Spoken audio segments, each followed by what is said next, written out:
Thank you for joining us for our first Hawaii Food and Wine Festival event in 2021.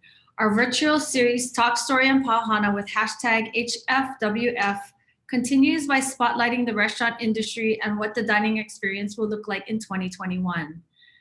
Over the past year, the visitor industry across the globe has shuttered, leaving hotels, restaurants, and many of our small businesses fighting each day to stay afloat. While many restaurants have closed, many have pivoted and created new models to survive. Takeout delivery, ghost kitchens, pop-ups, virtual cooking classes, contactless ordering, and at-home restaurant dining are some of the innovations and pivots restaurants have had to make in order to survive over the last year. Which of these new models will stick and of these will go away as restrictions loosen and more people get vaccinated and go back to dine-in? Today, we are pleased to have food and beverage industry experts with us to share with you what they predict the restaurant scene will look like in 2021. Now let's get started with a virtual wine tasting curated by Hawaii's own master sommelier and winemaker, Roberto Veneres of St. Michel Wine Estates. Roberto? Hello, everyone. Thank you, Hawaii Food and Wine Festival, for having me introduce some beautiful wines as we start this wonderful panel.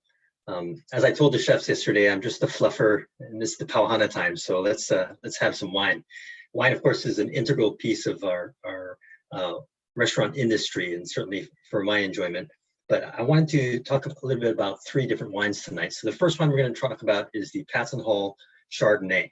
So this is a Sonomaco Chardonnay from Patton Winery in Sonoma.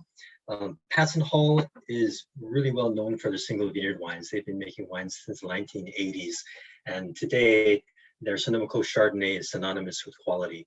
The Sonomaco Chardonnay is a bottling blend of several different vineyard sites throughout Sonoma Coast, including Russian River Valley.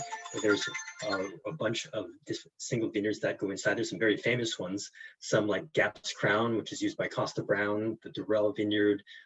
There's a little bit of Dutton Ranch, and also one of our largest single vineyards called Sankieti Ranch, which is right in the heart of Russian River Valley. This Chardonnay here is really a beautiful expression of the Sonoma area.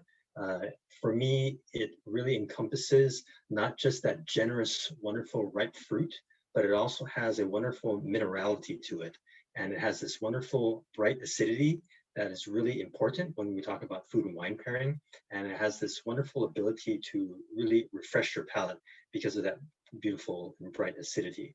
So this is the Patton Sonomaco Chardonnay. This is a 2017 vintage as well. So as many of you probably remember, 2017 was a very difficult vintage because of the fires that affected Sonoma and Napa. But thankfully for our winery in Patton we had already harvested 95% of all the fruit before the fire started. So there is no smoke taint in those wines. And the quality level in 2017 is extremely high. So if you have this wine, go ahead and smell it. So it has that wonderful Chardonnay characteristic fruit. It has this wonderful poached pears and apples. It has that minerality that I talked about earlier, that kind of whetstone. There's just a nice touch of vanilla to it, maybe just a hint of butter, not overly heavy with the butter character. There's only about a third new oak aging on this wine. It's 100% French. It does go through 100% malolactic fermentation to kind of give that butteriness and that nice generous mouthfeel to it. I would call it generous, but not robust. It's not full-bodied by any stretch of the imagination, but really just very well balanced. And when you put on your palate,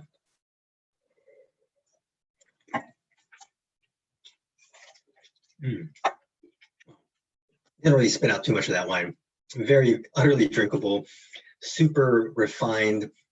It has everything a Chardonnay drinker wants. It has that wonderful peachy brioche fruit character to it. It has that kind of apple pie, hint of cinnamon, nutmeg, a hint of clove to it. Super long finish and really, really refreshing. I did actually pour myself a full glass, but through the introduction, I actually drank about half of it already. It's just super refreshing, lively, very lengthy, long finish. It finishes on that really intensely flavored light green apple and citrus, as well as that kind of wet stone character, which reminds me a little bit of white Burgundy in a sense. But just a really wonderful, tried and true, excellent Chardonnay from Sonoma Coast, from Patton Hall Winery.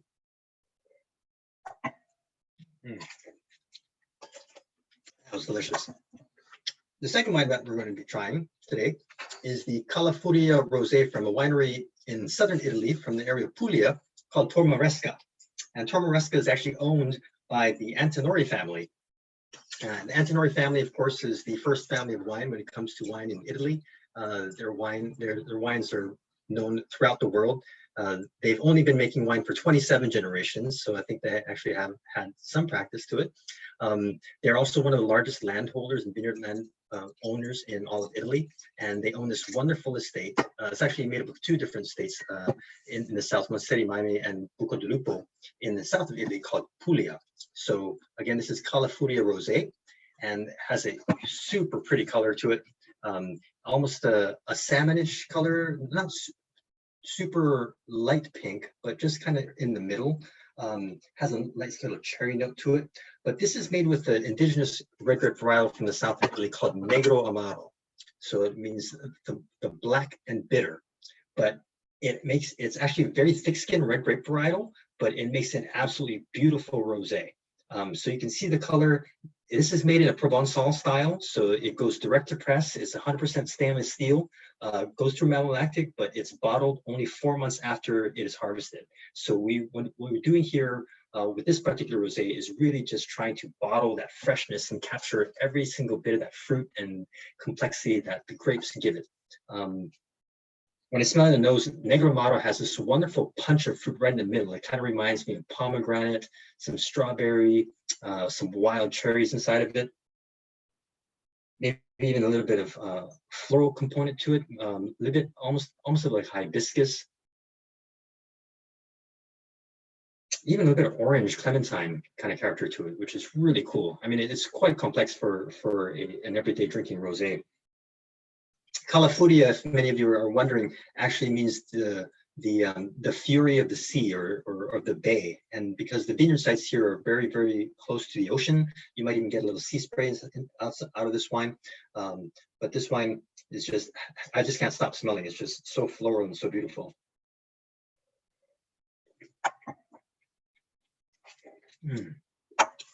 On the palate, it is dry.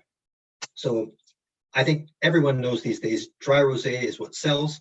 Dry rosé is what people are drinking. It's not just in Provence anymore. It has hit the planet everywhere. Everybody's drinking dry rosés. You know, the day of White Zinfandel and Matus rosé is gone. We're talking about dry rosé. But what's beautiful about this wine, it is dry, but it still has that wonderful punch of fruit right in the middle, as I talked about in the nose. It really reminds me of almost a cassis pomegranate character to it. Very strawberry. It's also very round. It's very inviting. This is the definition of a porch pounder. So when you are late afternoon, if you come back from golf or you just come back from fishing, having a wonderfully satisfying, complex, and really enjoyable dry rosé is your thing. This is the Califoria Rosé from Tormaresca is absolutely beautiful. I can't recommend it enough.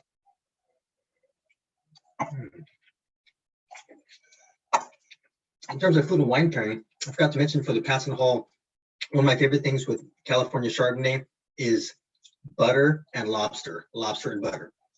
That is one of my favorite things to go with that wonderful Chardonnay. With the rosé, in the south of France, of course, they make bouillabaisse, but rosés are awesome too, with just beautiful salads, like a salad niçoise, something with a little bit of fish on top of it, even shellfish, fresh shellfish. And one of my favorite things too is just a late afternoon, maybe a little cheese, a little crudité platter. It goes really, really well with the dry rosé. It's just one of those beautiful things that, you know, kind of adjust your attitude. It kind of sends you to the south of Italy, and in terms of the lifestyle and the character of the wine, kind of sends you there. It transports you, much like Denise was saying, people get transported while they're in the experience of the restaurants. Wine can certainly do that as well. Now, the last wine that I'm going to taste with everyone is called Intrinsic. This is the Intrinsic Red Blend, which has an absolutely stunning, beautiful bottle artwork here. Intrinsic is the red blend is a blend from Columbia Valley. It's a super, super unique blend. It's fairly new to Hawaii. This is actually a unique blend of about 50% Malbec and 50% Cabernet Franc. And it's from the mind of Juan Munoz Oca, our head winemaker there.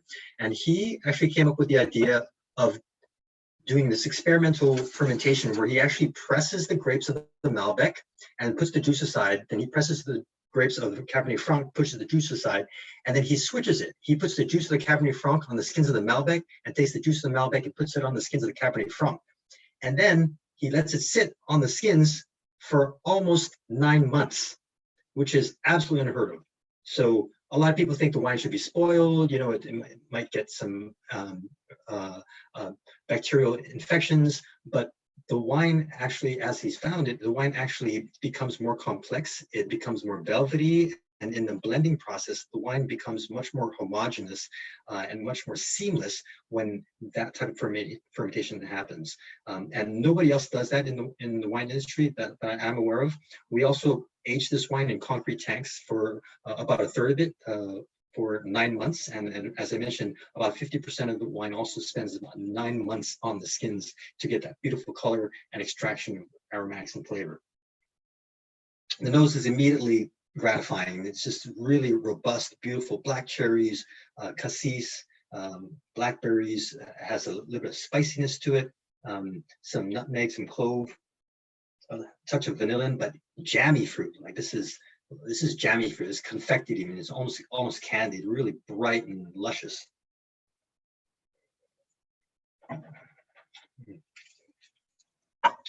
Wow.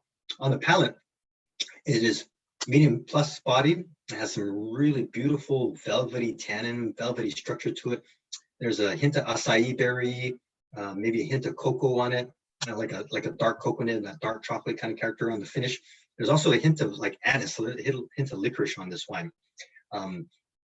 This wine is such a unique wine. I can't stress enough for everybody to go out and try a bottle of this wine, because having that Malbec and Cabernet Franc already is very unique, but having the winemaking techniques that Juan uses in making this wine, you won't find anything else like it in the market. It's very, very unique.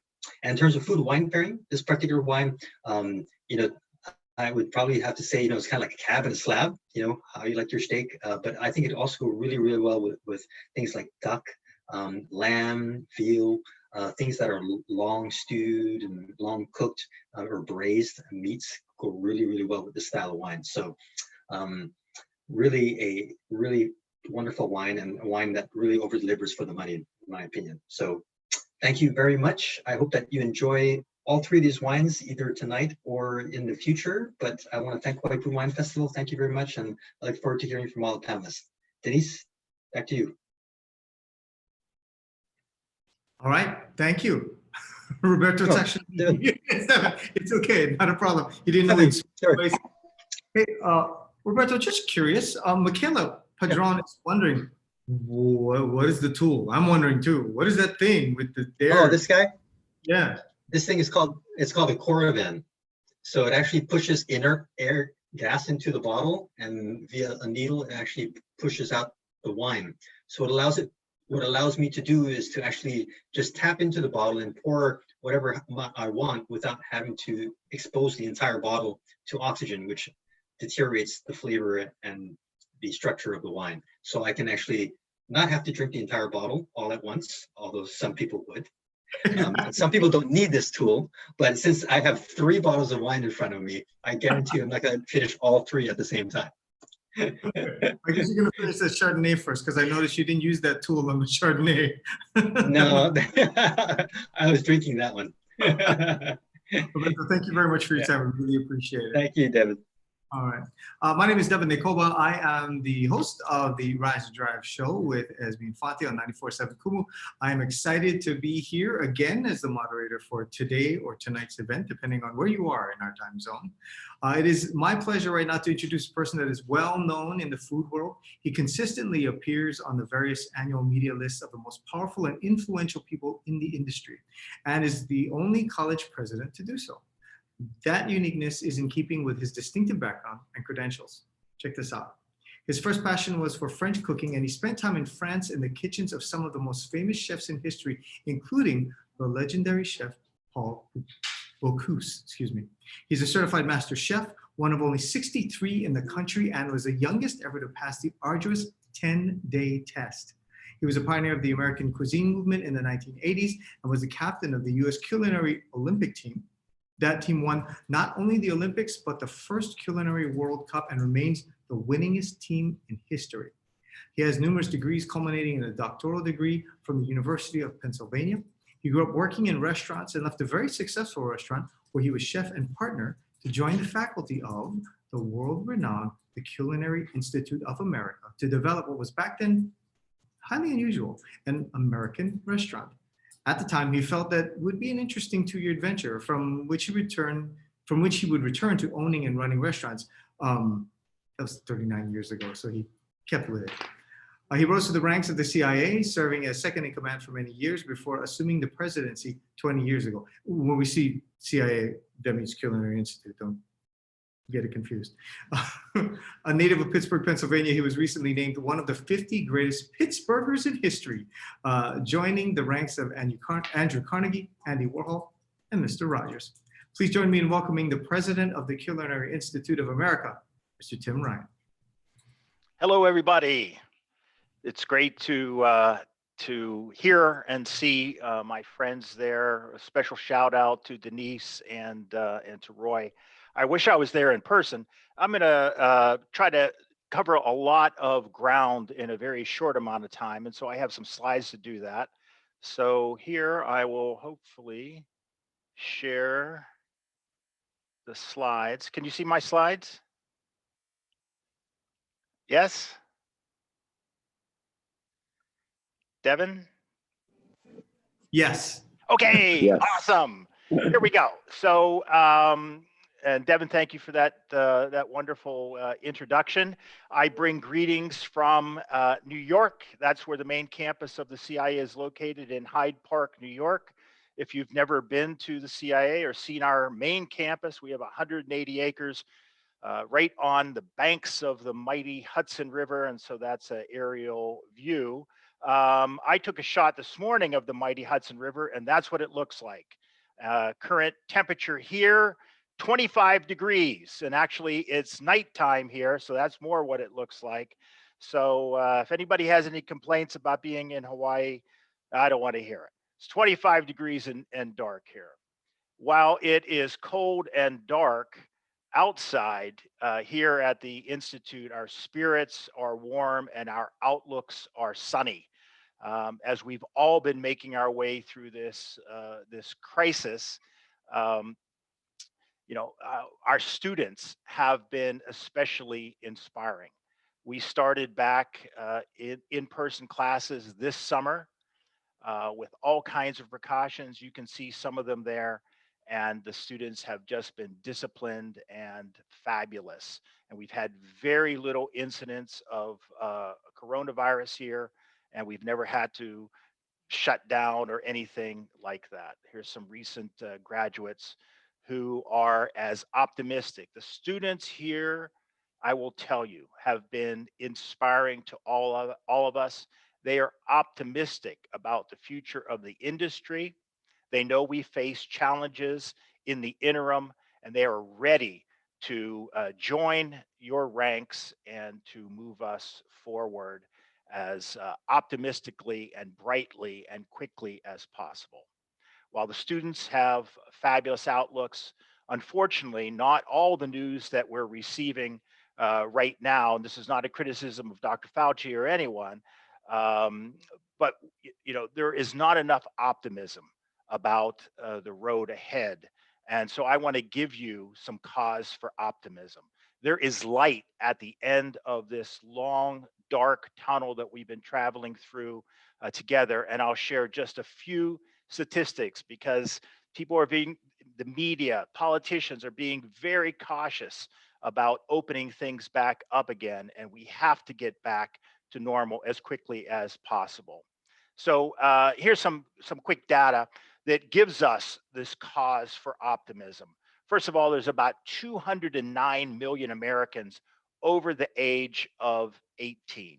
And though we love and care for all the young people under 18, by and large, coronavirus is not and will not be an issue for them, with some exceptions. So let's focus on those 209 million Americans over 18. As of today, and you haven't seen this in the news, you haven't read this in the paper, as of today, 20.5% of that population over 18 in the US have received at least one shot of the vaccine as of today. That is a phenomenal and positive and optimistic number. And it speaks to the fact that there is light at the end of this tunnel. As of today, we are delivering 1.7 million shots of the vaccine every day into Americans' arms. And that's fantastic. And that is only going to get better as time goes on, and it's going to get better rapidly, rapidly. So what that means is, at that pace, 1.7 million a day, by the end of March, there will have been another 43.2 million shots delivered to those Americans over 18. And so just by the end of March, that means 40% of all Americans over 18 will have had at least one shot. There's tremendous cause for optimism, and the light is at the end of the tunnel. We are moving towards that light in a positive way. So that said, I also have some optimistic thoughts about our industry, restaurants in particular, and I want to share up front some of those key thoughts, and then I'll back that up to the extent that time allows with some data for you. First of all, I do want to admit that everybody's always in search of the universal answer. You know, our ghost kitchen's going to be the next big thing. Is that the future of the industry? And people want one universal answer. As you heard Devin mention, I have been to school a lot in my lifetime, and I have always been seeking that universal answer. And I have found it. I have found a universal answer that works for any question. It depends. You know, in reality, there is no singular answer. It really depends on a lot of things. And so you'll hear that a couple times today. But with that said, here are the key thoughts about moving the industry forward. First of all, people love restaurants. We need restaurants. Our customers are waiting to come back. There is tremendous pent-up demand. I'll show you some data about the pent-up demand. They can't wait to come back to our establishments in person. Restaurateurs, people in the food service industry, are creative and resilient. We will innovate. We will beg, borrow, and steal. We will figure out how to make it happen in the future, no matter what curveballs are thrown our way. We will work with them. But it's not going to be easy. And in fact, full recovery for our industry, full recovery for the economy will take more than 1 year. I'll show you some data on that. One of the big questions that remains is how are people going to work in the future? And importantly, where are they going to work? We've all gotten used to these kinds of situations where we're all Zooming together. We're not in person, or most of us aren't in person. I'm here in New York. And that has a huge impact on the future. And we do not know what's going to happen there. Will people return to work like they used to in city centers and office buildings on a full-time basis? Will there be some hybrid system where maybe folks will come into the office a couple days a week? Nobody knows. So how that plays out will really have a huge impact on commercial real estate. And that affects our industry deeply as well. That remains a big question. We'll talk a little bit more about that if we have time. Off-premise dining is a big opportunity. There's been a lot of talk about that, but it is not the sole future of restaurants as we move forward. People are worried about that, particularly fine dining restaurants. All will not be takeout and delivery in the future, though there are opportunities for us to capitalize on there. We've learned a lot. We've made a lot of changes. We've become more productive and more efficient during this time, and keeping or enhancing those efficiencies, those productivity measures will be important to our success as we move forward. And another key is upgrading our technologies. These are key strategies for the food service industry, for the restaurant industry as we move forward. And people are interested, geez, we've been closed all this time. Can I raise prices? We've lost a lot of ground financially. I'll show you some data that suggests that menu prices are already going up, and they're going to continue to go up by 3% or more. That's just the way it is. On the other side, our cost to purchase food will be stable. It might go down. A lot depends on where you're located and what items you're using on your menu. So with those key thoughts, let me just show you some data. First of all, I don't want to spend too much time looking back, but it's important for us to understand and digest how bad it really was. So that's a key question. And then will we come back? The overwhelming answer is, of course, yes, we will come back. And in order to take a look at those and other questions that led me to those key points that I started with, I'm drawing on data from the National Restaurant Association. I've been a director of the NRA, our NRA, the Restaurant Association, for many years. And so I'm proud to present some of their data. First of all, in terms of how bad has it been, here's restaurant industry sales, what we thought in 2020. This is pre-COVID, a gigantic industry, one of the largest industries in the world, almost $1 trillion industry, just restaurants in the United States, 899 billion. That's what we thought we were going to head into. What happened during coronavirus was a steep decline. And you can see it there, more than $200 billion shortfall to the forecast. That's the size of many industries in and of themselves. That's how gigantic the restaurant industry is. The forecast for this year, the year that we've just entered, a recovery, about 731 billion in total sales in the industry, which is fantastic, way up from 659, but still a long way from where we were. That's why I say that we're not going to realize this recovery fully in this year. It's going to take us a couple years. Of course, employment, our employees have been greatly impacted. If you just take a look at this, it looks at comparing restaurant employment starting in December of 2020 to recently. And if you're in a state that is red, that's unfortunately the worst. That means that you lost in your state of restaurant employees 25% or more. And of course, where's Hawaii? Well, there's unfortunately Hawaii, the state of Hawaii, and very, very hard hit, one of the hardest hit in terms of losses of restaurant employees. Hawaii, like many states, is largely dependent, our restaurant industry there, tourism industry, largely related on tourists coming from elsewhere. So this data, this graph just shows you the blue is a typical year before COVID, how much business in each one of those sectors came from tourism. And the yellow is what happened post-COVID. So you can see in family dining, those are the data, and then we'll just move forward to all the rest of the segments. Take a look at fine dining, largely dependent, heavily dependent, 41% on tourism, and ended up at 19%. So really, really hammered. We need to get people traveling again. We need to get those vaccines in order for tourism to come back. There's been a lot of talk during this time period, coronavirus, about off-premise and ghost kitchens and takeout, delivery, all those kinds of things. So I thought I'd show you some quick data. This is data of adults being surveyed and being asked how much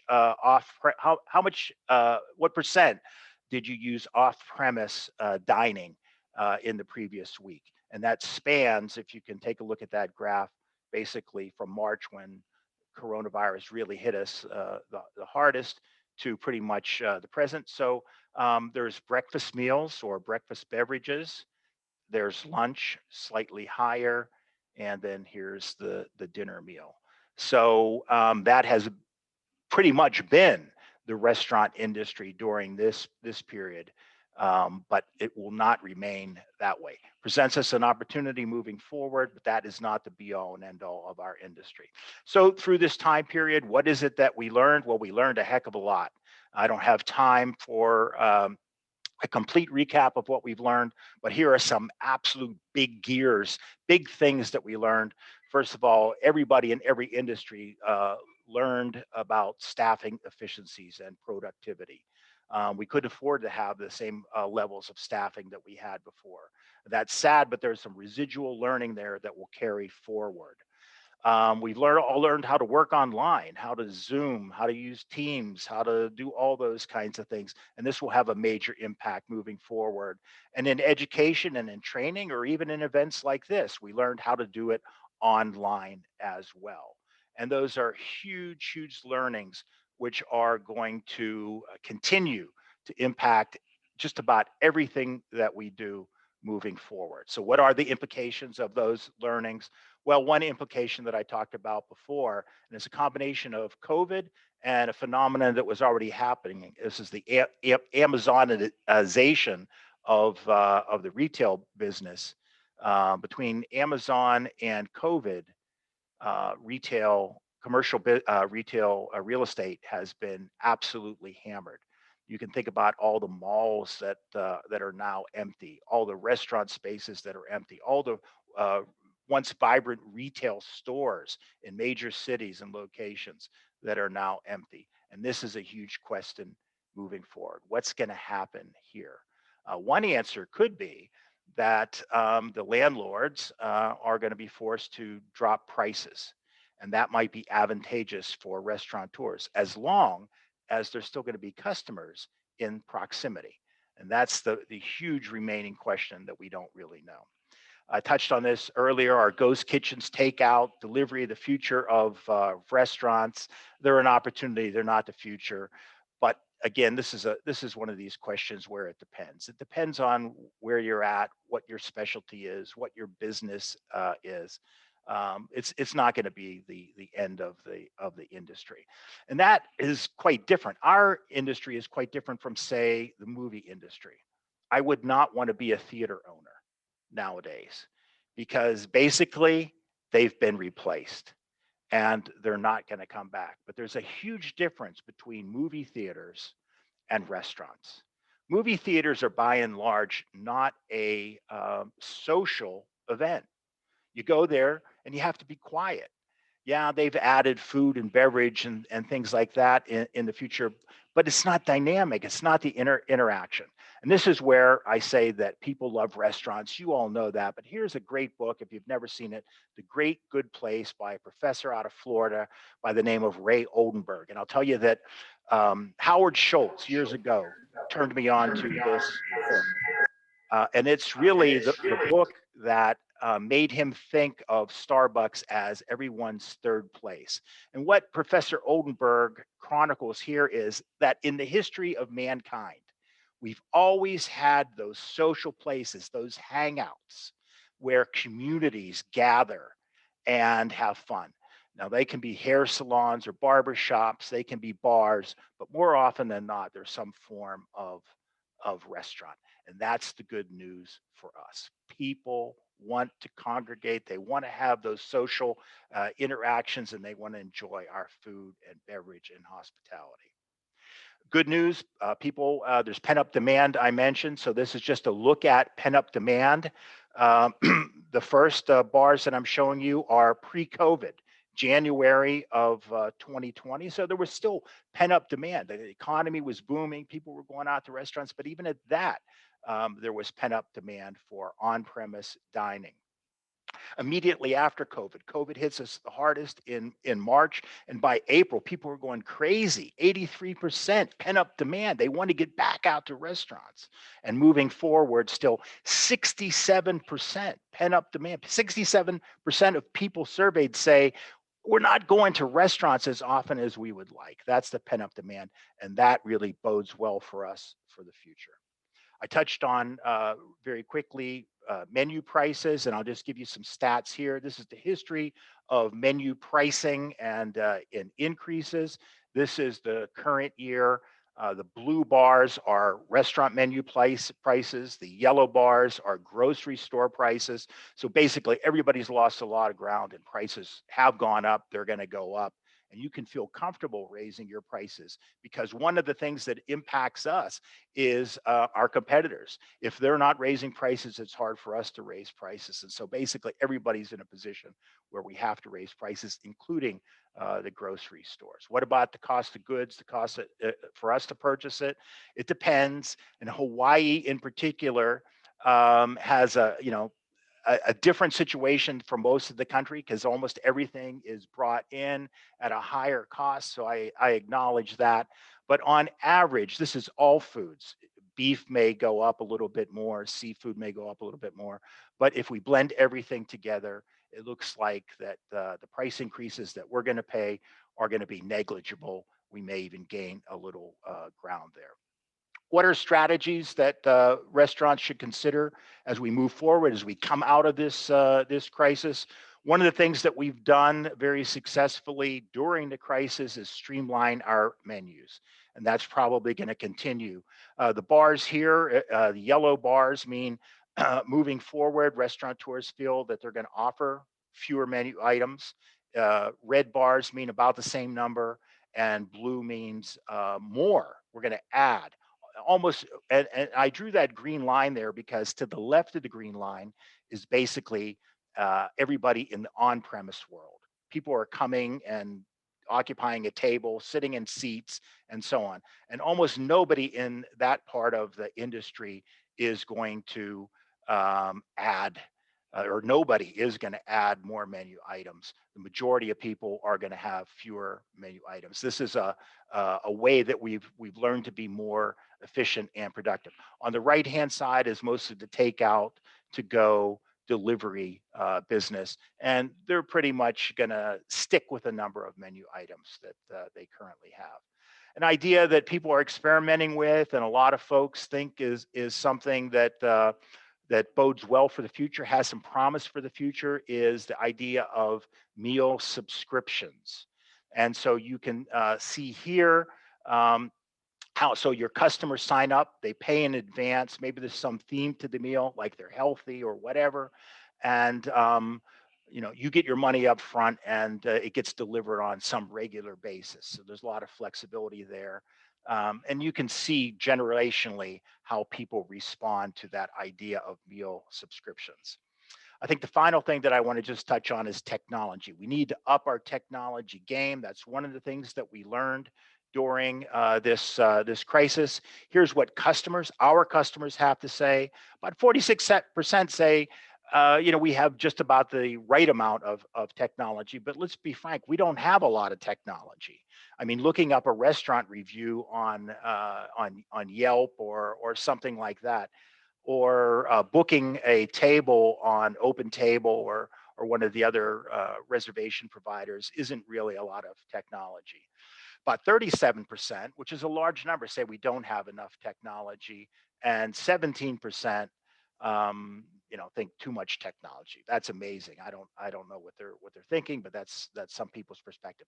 And when we ask customers what technology they would like to see more of, here are the top items and things that we all need to consider: how to make ordering and payment easier. Particularly in COVID times, everybody's ordering things online and becoming very, very used to that. So that's going to transfer, those expectations are going to transfer to the restaurant industry. So that's the number one thing that folks are looking for: ordering and payment. Customer service, how we can use in the restaurant industry technology to provide better customer service. Takeout and delivery, this is where particularly the on-premise tablecloth restaurants and sit-down restaurants have lots of opportunity and have learned a lot during coronavirus. How to make things faster. We have become more impatient, and technology has been a real enabler during this time, and that is going to transfer to us as we move back to a more normal thing. And then mobile payments. So here's just some stats. This is a big thing. This will be part of the industry sooner than later. It's already happening in fast food and the Starbucks of the world and so on. So right now, about 18% say that they've used mobile technology to pay in the past year or so. But if you take a look at it generationally, it really paints a different picture. Baby boomers like me were less enamored by this idea, but the younger generations behind us, this is going to be an expectation moving forward. So in the restaurant industry, we need to up our game and start to embrace and adopt this technology. Overall, I mentioned that we've learned a lot in the restaurant industry, and when surveyed, operators surveyed as to whether they're going to keep the changes that they made, that they adopted during COVID. I'll just focus on fine dining for now. So 76% of fine dining operators say that they're going to keep at least some of the changes. And across the board, everybody says, yeah, we're going to keep some of those changes. About 22% say they're going to keep all the changes, which is kind of amazing. And very, very few say that they're going to keep none of the changes. And that holds true across all segments of the industry. And that all brings us back. That's just some data to highlight and illustrate the key thoughts that I started at. There's cause for optimism. People love restaurants. There's pent-up demand. They're going to come back as soon as they can. And that time is coming soon. We as restaurateurs, as food service professionals, are creative and resilient. We're going to figure out what adaptations we have to make, and we're going to make those changes. It's going to take a while, and it won't be without some trial and error and some effort and some failures along the way. But we have an optimistic outlook. This whole thing about where people are going to work and how we're going to work moving forward when we emerge from this dark tunnel of COVID is the big question that nobody has a crystal ball to figure out. Off-premise dining, not the sole future of the restaurant, but it's a big opportunity. We've got to, and people are focused on keeping or enhancing the efficiencies we've gained during this time, and we need to double down on our use of technology. Good news on menu prices, we have some leeway there, and good news also on the cost of food. So those are my thoughts, and I hope that you found that helpful. Yes, thank you very much. Wow, Dr. Ryan, that is a lot of information in a very short amount of time. It's very impressive, actually. Thank you. That was a big data dump for everybody. I hope it wasn't too much. Just fascinating stuff. Really quickly before we go into our panel, I apologize, but just one for me. With CIA, what have you folks done as far as pivoting for preparing the students that you have now for the restaurant that they're going into in the future? I mean, are there added classes, that kind of thing? Well, actually in recent years, we have innovated and changed our curriculum a lot, already anticipating some of these changes. These changes aren't solely because of coronavirus. And so we've been anticipating some of these, particularly the use of technology. There's been a move towards casualization in the industry and a host of other things. So we've, I think, by and large, stayed ahead of the curve there. But even for us, we're doubling down on our students' exposure to technology and marketing. Marketing through technology. These are absolute mainstays for the industry now, and will be even more so as we move forward. Awesome. Thank you very much, Dr. Ryan. I appreciate that very thoughtful answer. We're going to get to our amazing panel, and you are one of our panelists. So thank you for sticking around for that part of this. So we are going to have questions from you, the people watching right now. So don't worry, we're going to get to those questions and answers. But first, I have to introduce our esteemed panel that is with us this afternoon. If you would, I'll say your name, and if you could just let us know where you're dialing in from, give us a little bit about your background. First, I'd like to introduce Chris Kajoka. Hi, Devin. How's it? Hi, how are you? Good, bro. I'm dialing in from Miro, Kamiki. Okay. And the restaurants that you have right now include? I'm sorry?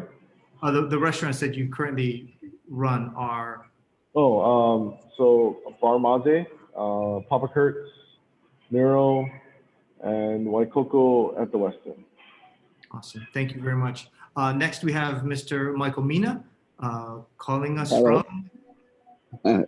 I restaurant, I'm happy to say, in Long Beach, and it's called Bungalow Night. So hopefully there won't be too much noise around me. Well, today's the grand opening, night. so I can Yeah. imagine it's going to be a little bit busy, right? Yeah. So, Michael, could you go through some of the restaurants that you currently run? So I have 45 restaurants across the country. Okay, some of them, and just maybe the top couple of 10. good drive-bys. So really just, top 10 cities.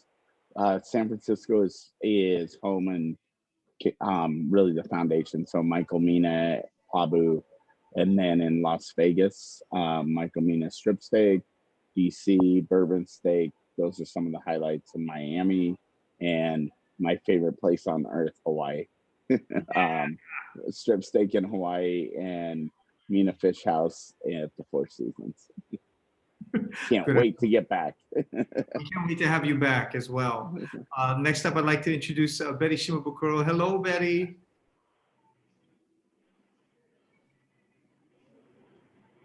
Oh, we need to unmute her, I guess. Sorry, don't do this a whole lot. It's okay, Betty. Anyway, I am calling in from Makakilo, where I live and now work. I put out this little thing called Crave. It's in the Honolulu Star Advertiser every week. I read it every week so I can get really, really hungry, actually. Thank you, Betty.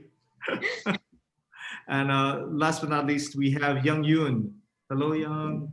Hi, everyone. Hi, Young. See everyone. I'm dialing in from, like Dr. Ryan, New York. It's 34 degrees where I'm at in New York City. So it's a little bit cold, and I'm very, very envious that everyone's in Hawaii or California. I just wish I was there.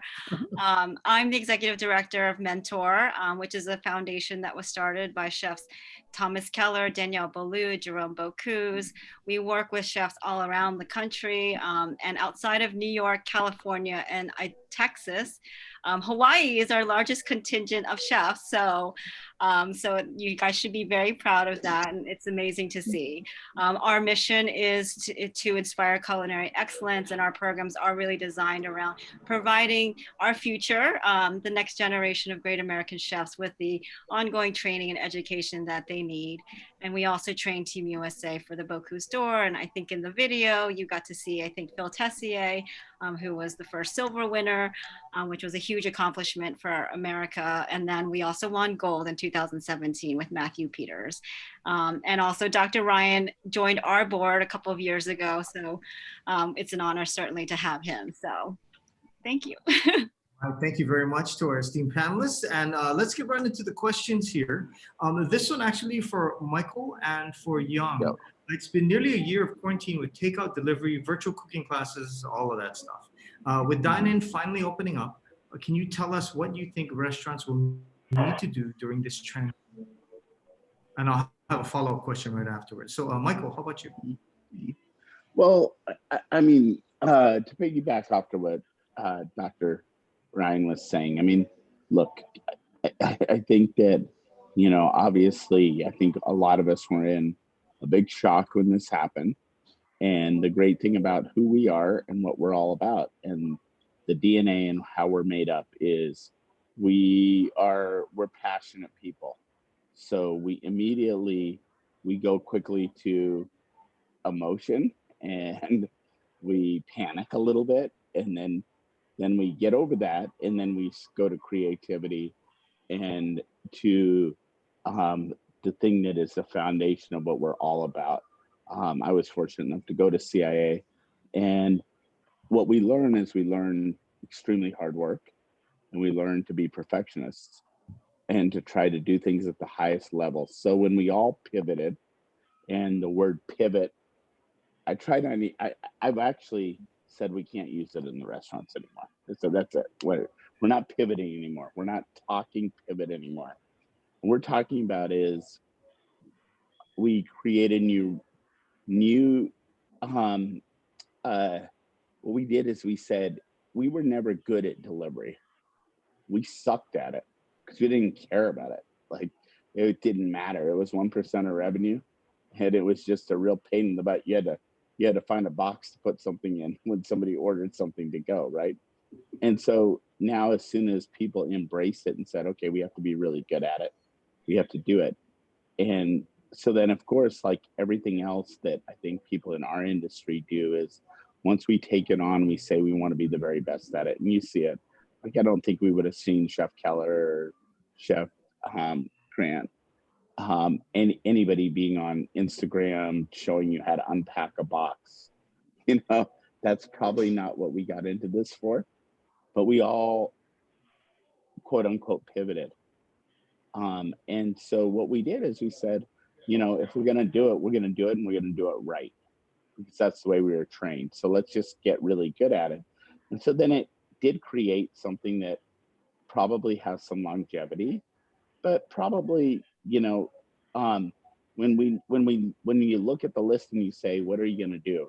The answer is yes, yes, yes, yes, yes. You're going to do those items, but it's a balancing act of how much you're going to do them. Do we know how much we're going to do delivery in the future? I'm not sure. But I think what ends up happening is, just like everything we've learned about our industry, is we're one industry, but we all are very unique in our talents. And I think the great thing about our industry is you can look at any chef, and as much as we're all chefs, everyone, you can probably look at their food and probably name, if you looked at a picture, you could name their dish, name their style. And so I think as things move forward, to me, it's about continuing to say, not be naive to the fact that this is here and people have learned how to order, and we've all gotten better at it. I think a big part of what's going to happen is, what did you do during this year? What did you do? Some people didn't do much, some people did more. Those are the things that are going to help you. But it's really, I think, having a strategy after this to do the things that you always wanted to do that maybe were not available to you because of landlords, because of different things, and having some sort of an idea. And, you know, later we can talk about that, but having an idea of what you want to do. And again, that's an individual. It's not, as as Dr. Ryan said, Chef and Dr. Ryan said, that's not one size fits all. Every one of us has our own goals, our own ideas of what are the things that we would have, as opposed to looking at this as a negative, what are the things that we wish, you know, we could have done 3 years ago or 2 years ago that we could never accomplish because of the way rents were structured, the way leases were structured, or whatever. And then how do you come out of it? And what are the restaurants looking like in the future for every chef?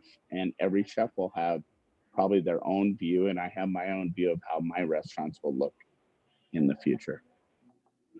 Okay, thank you very much, Michael. I appreciate that answer. Young, for you, are there innovations or positives that you think are here to stay, and what do you think might be disappearing once this is over? So I think that one of the great things, and Chef Mina sort of touched upon this, is accessibility. And so not only just to chefs, but I think even just to ingredients. So, you know, one of the challenges that with shutting down restaurants were all those purveyors and farmers and fishermen who suddenly lost all their businesses. So the extent to which the impact that was created was really far reaching. So I think that consumers really now were more educated, and some of these vendors who might have really only catered to restaurants or hotels now had to also pivot, and now we're making things available to consumers. So I think that actually was great in terms of educating consumers on products, why ingredients really matter, the importance of it, and gave them access to things that they previously could only get in restaurants. I think then with the chefs, just being able to, even if you're not physically in the same space, but being able to learn something from an Instagram live or a Facebook live or, a pre-recorded video really help people feel connected still, because as Dr. Ryan said, people love restaurants. People still want that experience. So the only way they could sort of get it was to be at home. So I think that's something that I think was great, and I think will stay. And I think will help, I hope, will drive even greater loyalty for all the diners who are out there to then go back now that things are starting to open up, to support all the people that they have watched through videos or virtually, but really just having a deeper appreciation for the work they do, the ingredients, and really the craft overall. Thank you very much. I appreciate that one. Our next question for Chris and for Betty. As you can see, I enjoy being a foodie and eating out. And as you all know, it's not just about the food on the plate, but the whole experience. So Chris, do you think the dining experience will rebound to what it was with service and high touch priority, or have expectations changed? I think maybe I'm a little naive, but I'm also extremely optimistic that we're going to get back to where we were pre-COVID. I know after the first lockdown, when Miro was originally slated to open in March, so basically we had some of the worst timing to open a restaurant. But what we did see was that when we did eventually open, there was such a pent-up demand, that people wanted that social interaction, people wanted to be served, people wanted to feel the hospitality, and people wanted to be around a dinner table. I think that's what, to me, what makes restaurants special is that social interaction, as well as the experience of dining on real china, being served, having wine, having cocktails. So, I do think that, it is going to come back, and I think it's going to come back stronger, because I do think people during this time, really appreciated what we had, I guess, pre-corona, if that answers your question. Okay, yes, very much so. Thank you so much, Chris. Appreciate it. Now, if service is a priority, Betty, how does the industry go back to facilitating that memorable and special experience that we all look forward to? Well, I wish I had something really optimistic and insightful to say. I should tell you that my whole restaurant career began and ended at McDonald's many, many, many years ago. But I have been observing the scene here in Hawaii for a lot of years. And I talk to a lot of people who are sophisticated diners and who do, as Chris said, they miss that whole experience. And I tell you, having eaten a lot of takeout, that's one thing that will really revive in you this desire to eat in a restaurant, is trying to make that takeout meal resemble what you remember from the restaurant. All I can say is that I think one of the silver linings of this whole experience has been that many restaurants have gotten a lot better at getting their own message across. The social media and other online experiences that they have allows them to reach customers directly and make that case for why it's so much better to experience a meal in-house. Yes, definitely. Thank you very much, Betty. Appreciate it. Next, questions for Dr. Tim Ryan and also for Chef Michael. French Laundry, Alinea and Bourbon Steak are all white tablecloth dining experiences. Do you think fine dining will be the same or different, Dr. Ryan? I think to echo what Chris said, fine dining is going to come back fast and strong, because these are experiences typically that can't come in a box. it's a holistic experience. It's service, it's the china, it's the linen, it's the crystal, it's real expertise and hospitality. So I anticipate the fine dining end to come back really, really, really strong. These are special, special experiences. Most definitely. Thank you very much, Dr. Ryan. Chef Michael, what changes do you foresee for these restaurants, and should diners have different expectations when they go?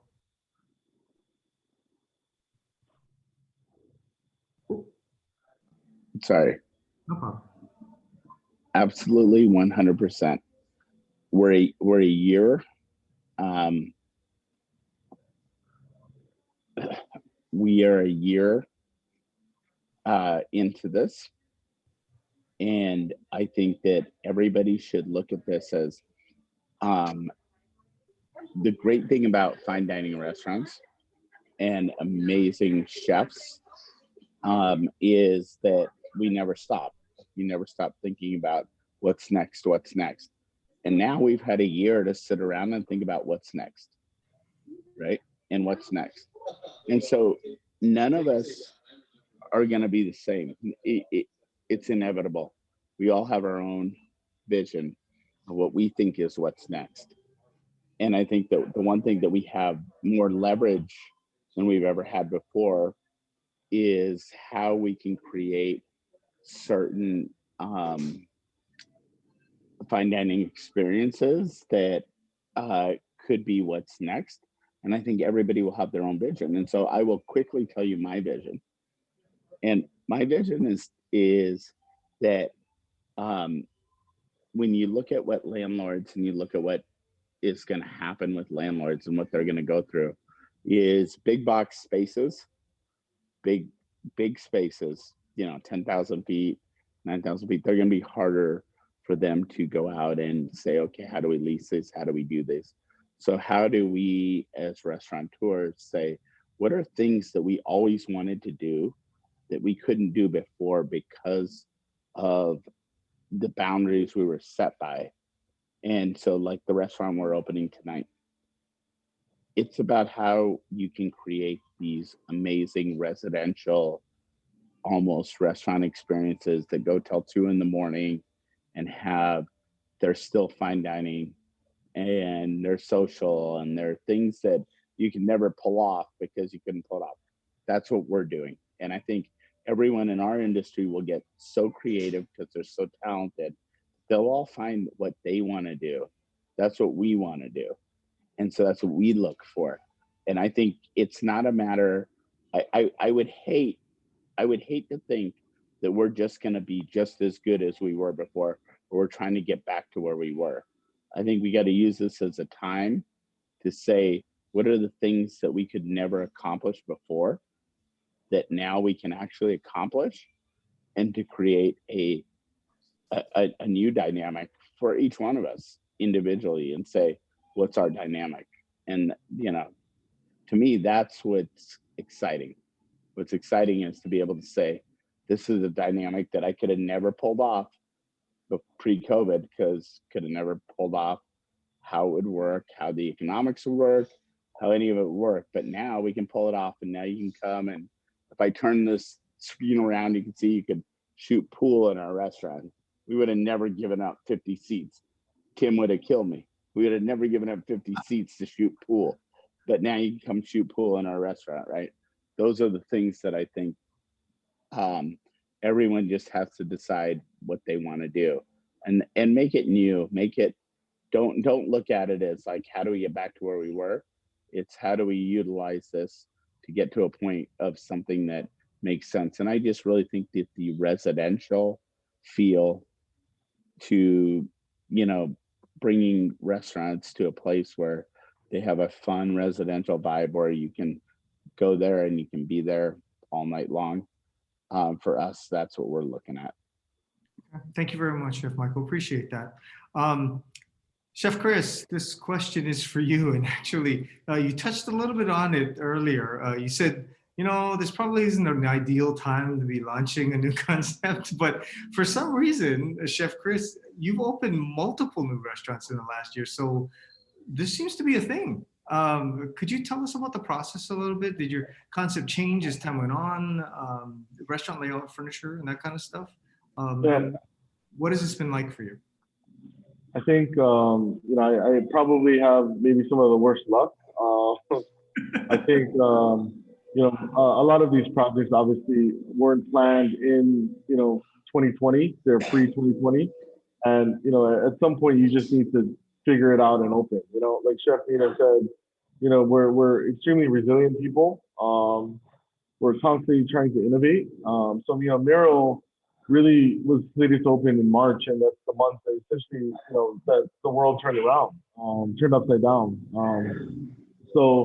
We did whatever we did, whatever we could to take care of our staff and to make sure that, when we did open up, we were still breathing, one business that I opened up was Papa Kurt's, and Papa Kurt's is a throwback to like an old Simon shop with burgers. Something, obviously I grew up eating, and that to me the nostalgia and keeping things very simple was gonna stand the test of time. Regardless of when it is, what the financial climate is, and what's going on in the world. Everyone loves Simon, everyone loves a Terry burger. So that project, was came out of basically just a lot of time thinking. And I think we're always on the go, and our minds are always on the go. So, that project came from, just having too much time to think, So, am I bullish on restaurants? Absolutely, because I believe that they're a huge part of the social fabric. I love to dine out on my days off. I love that interaction. Takeout is amazing, and like Chef Mina says and Dr. Ryan said, the French laundries of the world would never consider doing takeout, but some of the most amazing meals I've seen online, are from these places. So it just proves that we're extremely resilient. I don't think we're ever gonna die. That's kind of the attitude that we have. Like I said, maybe I'm a little naive, but that's what I believe in. Okay, thank you very much, Chef Chris. It was actually funny. I've been to Papa Kurt's and waited in the extremely long line to get my food, and people have always asked me when I went in, when I tell them I went to Papa Kurt's, they go, so they got bacon and they got this and they got that. I go, no, man, they got cheeseburgers and fries and Samin. I said, when you go to Papa Kurt's, you know what you're gonna go get. There's no fancy stuff. It's just the food. So kudos to you for just sticking to your vision. My last questions are for Young Yoon and for Betty Shimabukuro. With the virus changing so many variables, do you see opportunities for chefs who've lost their businesses because of COVID-19, and perhaps new chefs to enter the market as they move to a post-pandemic life? Young? Yeah, so it's a great question. I think for those, first, it's definitely been heartbreaking, I'm sure, for all of us to see some long-standing institutions closed because of the pandemic. Because we all know it's not just about a space. It's it's the employees, it's the team, it's their families, it's everyone, all the vendors and fishermen and farmers and everyone who's connected. So it really is very tough to have watched. And I think in terms of new opportunities, I think, Chefs Mina and Kajoka have sort of spoken and are examples of how you can make it through. And I think you've heard a lot of this: resilience, perseverance. Those are traits that are intrinsic in this profession, and it keeps people going. And I think, now might be a great time to really write down all your ideas, however sort of out think they are. It's not to say that they will work or there's a perfect time or the worst time, but I think, Nelson Mandela once said, it always seems impossible until it's done. And I think, it's a good time to reflect, to think, do research. Yep. Planning things, you believe in it, you've got a great team, probably success will come. And so the thing that I would say is, again, food also it's comforting for everyone. It unites everyone. It brings people together, and it's never going to go away. So I think there's always going to be great opportunities. However it's presented, it's up to you to sort of define. But I don't think, opportunities are not out there. I think there's probably a lot of different opportunities, and because people just love food. So. I know I do. I can't wait for the next thing. Me too. Betty, sorry? Oh, no, I'm not. Sorry. Being ordered around as we do this. Betty, just wanted to turn to you for a minute. With regards to the lesson restrictions, the traveling, people going back and forth, and the abundance of commercial lease space, what do you see with regards to new chefs trying to make their way into doing restaurants and such? Well, the model that would look at, and this is is pastry chefs. The many pastry chefs who lost their jobs or were furloughed in this last year, and some of them have made a great success of small cottage bakeries of their own, and in some of them have found a whole new area of creativity because they're not in a restaurant. They can work at a smaller scale, and they can put out something that really speaks to their training and their love and their artistry. Again, they're finding it that they can reach an audience through Instagram that really take off for them.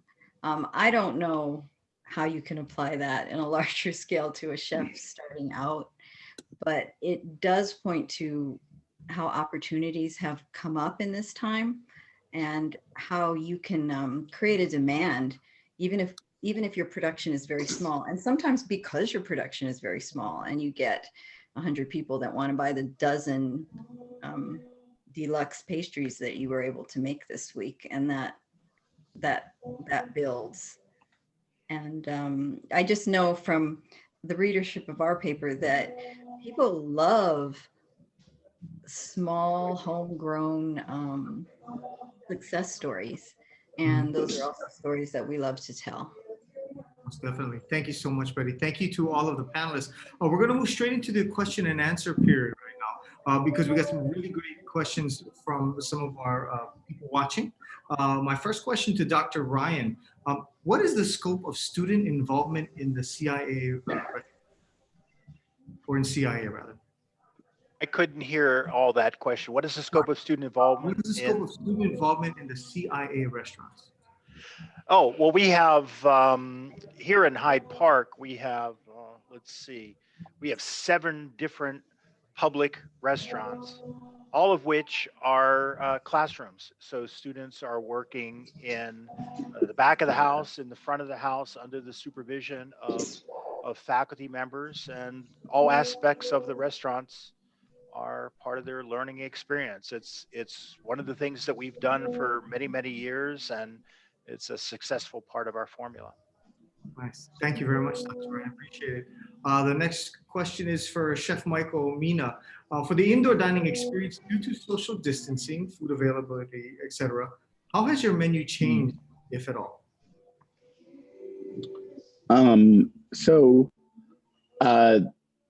What we have done with the menus is we said we have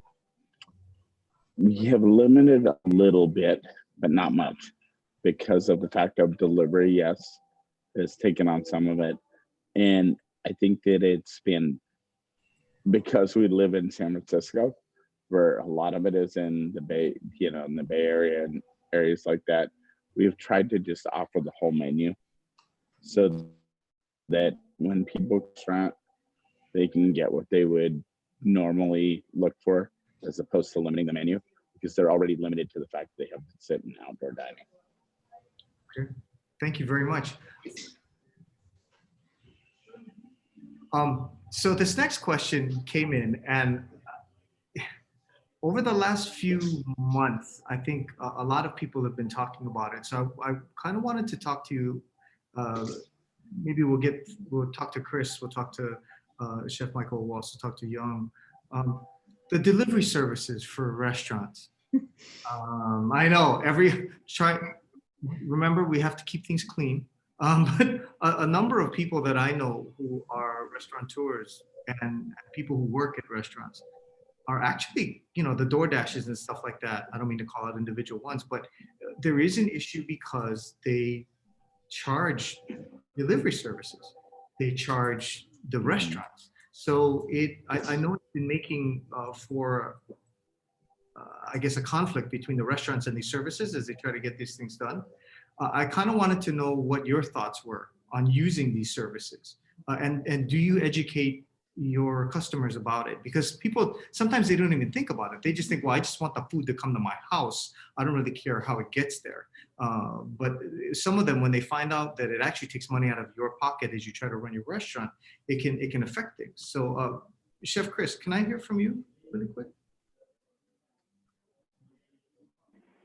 Yeah, so that's a good question. We're a lot of our restaurants, we don't use delivery services, but obviously I know it is a big topic. I just think it's wrong. I mean, I'm sure I don't know their business or the financials of their business, but I think people, that's what they don't understand is that the DoorDashes and the delivery services are the ones who create the markup. So I mean, essentially what we did at both businesses is, we missed that social interaction, even if it's, in a parking lot drive-through. But we had people, pick up food and a lot of people wanted to get out of the house, frankly. So that's what we did to eliminate, any sort. I mean, sometimes the surcharges are almost as much as the meal, so I don't know how you can justify that to a guest, but we chose just not to go down that avenue. Thank you. Betty, could I get your take on it really quickly? Did you have something you wanted to add?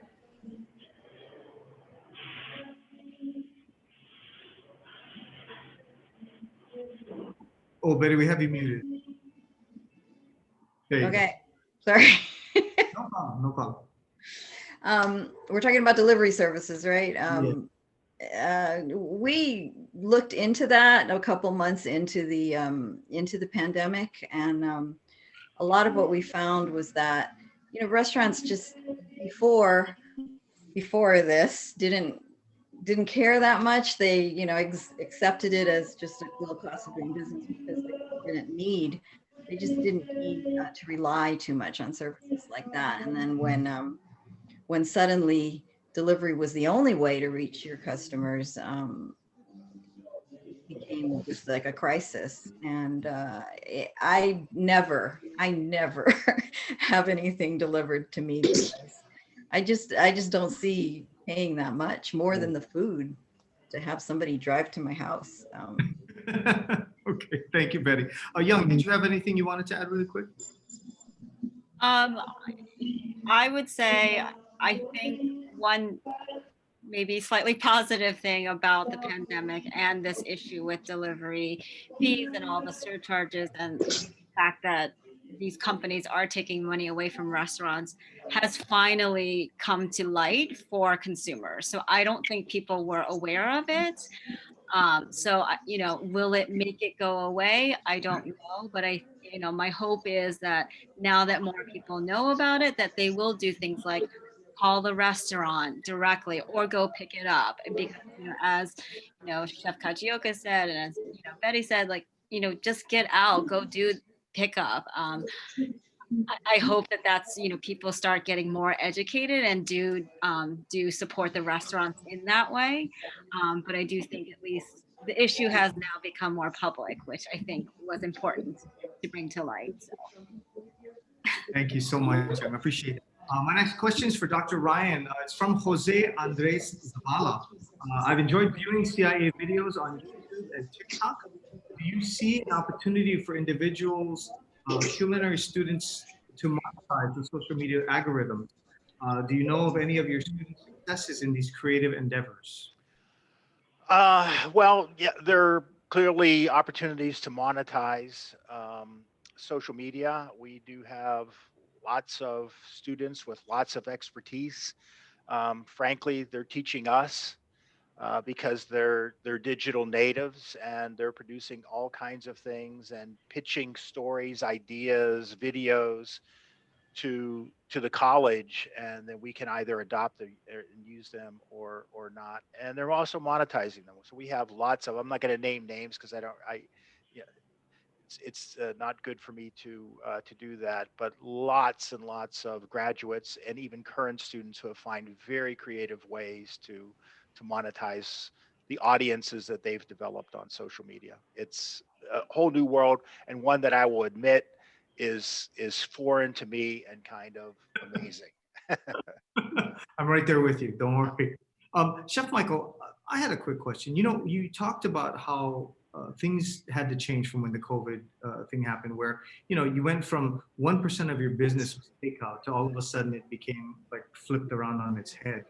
Mhm. How do you balance that going forward? Because not only do you now have people calling for takeout, you've got people sitting down at the restaurant. Before it used to be everybody come to the restaurant. Yeah. And every so often you'd have a takeout, but I know that the balance has shifted. So, do you prioritize differently now? Do you set the kitchen up differently? How does that work? Yeah. I mean, I think that everybody has a different way they're going to be able to do it based on their business. But for us, the way that we've looked at it is, it's a revenue center that we never used to touch. Now we want to be the very best at it. And so I think that one of the things that I think everybody should think about is, when was the last time you thought about, depending on your city, Dominique Creme, Michael Tusk, you name it, they're trying to figure out delivery. So what we did is every day we would order from every restaurant and see what you'll never find another time where these celebrity chefs will ever put any intention into delivery, into how they're packaging it, how they're cooking it, how they're doing it. Because once it goes back, they're 90% of what they want to do is really serve people in their restaurant. So if you're ever going to get any learnings, you're going to get them right now, while that's all they could do. And that's the way we looked at it and said, what can we take from it? And then how are we going to interweave it into what we're doing in the future? But what you want to do is like everything we've all been taught from day one as chefs. How do you do it the very best? How you do it the very best is you look at the people that are, you look at all of your peers and you say, how's everyone doing it? Thank you very much, Chef Michael. I appreciate that. I have a couple more questions to do here. This one actually for Young Yun and also for Dr. Ryan. Have you seen a decrease in culinary interest from students and young chefs due to the challenges that the industry is facing currently? A decline in young people wanting to come into the industry. Yes. That was, yeah. We have not seen that. But Young kind of alluded to this. There were a bunch of culinary schools, cooking schools out there. The CIA is kind of a different thing, but a lot during this period have gone out of business. They're never coming back. So it could be that the CIA is the beneficiary of that, because our applications, our inquiries are significantly up. So that's what we're seeing. But also, we've got thousands of students here every day, and their enthusiasm and optimism about the industry has never dampened. They've always viewed this as a short-term crisis that's going to create an even bigger opportunity. And I started my talk out by talking about how inspirational that's been. These are young people who really are like, yeah, we're looking at the big picture and looking at the future. It's really been awesome. So if I can take the thousands of students that we have as a sample and extrapolate that on the younger generation, I think that the industry doesn't have any worries about attracting people into it. It's a fabulous industry, and it's a career of passion, like Michael talked about. Passionate people. Most definitely. Young, did you have anything you wanted to add?